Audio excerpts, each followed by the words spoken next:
السلام علیکم dear students, next شعر دیکھیے۔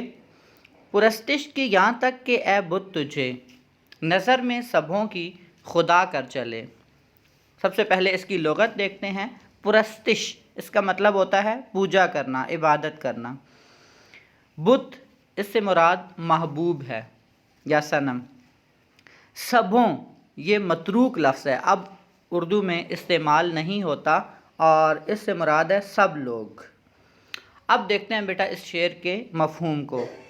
اے محبوب ہم نے تیری اس قدر پرستش کی ہے، جیسے کہ لوگوں کے سامنے تمہیں خدا بنا دیا ہے۔ اب بڑھتے ہیں بیٹا اس شعر کے تشریح کی طرف۔ تو اس شعر میں میر تقی میر نے اردو شاعری کا روایتی مضمون بیان کیا ہے، لیکن اس مضمون کو ایک نئے آہنگ اور ایک نئی ترنگ کے ساتھ بیان کیا کہ قدامت کے باوجود اس میں جدیدیت کا رنگ جھلکنے لگا ہے۔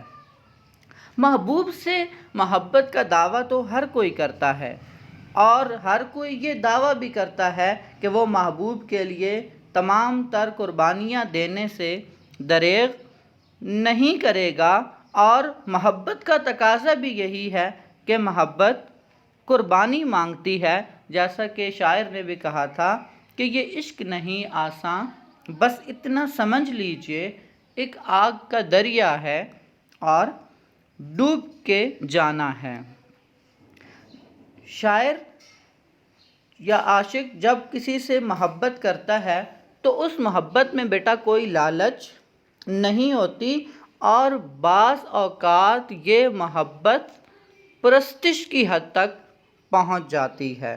تو یہاں پہ شاعر بھی یہی کہتے ہیں کہ پرستش کی یہاں تک کہ اے بت تجھے، کہ اے محبوب تیری ہم نے اتنی پیروی کی ہے، تیری ہر بات کو ہم نے اتنا مانا ہے کہ نظر میں سبھوں کی خدا کر چلے، کہ لوگ جس طرح خدا کے احکام کو مانتے ہیں، خدا کے ہر حکم کو فالو کرتے ہیں، اسے حرف آخر سمجھتے ہیں، بالکل اسی طرح اے محبوب میں نے بھی تیری ہر بات کو حرف آخر سمجھا ہے، جیسا کہ شاعر نے بھی کہا تھا کہ جان تم پر نثار کرتا ہوں، میں نہیں جانتا دعا کیا ہے۔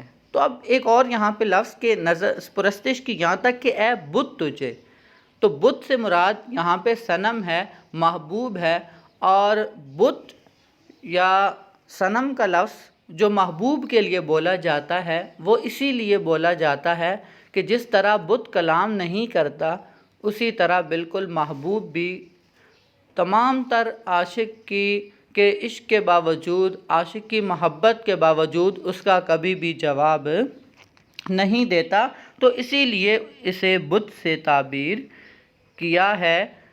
جیسا کہ ایک شاعر نے بھی کہا تھا کہ ہم نے تمہیں ذرا سا خدا کیا بنا دیا، تم نے بھرے جہاں میں تماشا بنا دیا۔ تو یہاں پہ شاعر یہی بتانا چاہتے ہیں کہ پرستش کی یہاں تک کہ اے بت تجھے، کہ اے بت اے محبوب تیری ہم نے اتنی پیروی کی ہے، نظر میں سبوں کی خدا کر چلے، کہ گویا ہم نے لوگوں کی نظر میں تجھے خدا جیسا مقام و مرتبہ عطا کر دیا ہے۔ تو یہ اس اعتبار سے ہوگا کہ پیروی کرنے کے اعتبار سے ہوگا، یعنی کہ تیری ہر بات کو اس طرح مانا ہے کہ جس طرح خدا کی ہر بات کو مانا جاتا ہے۔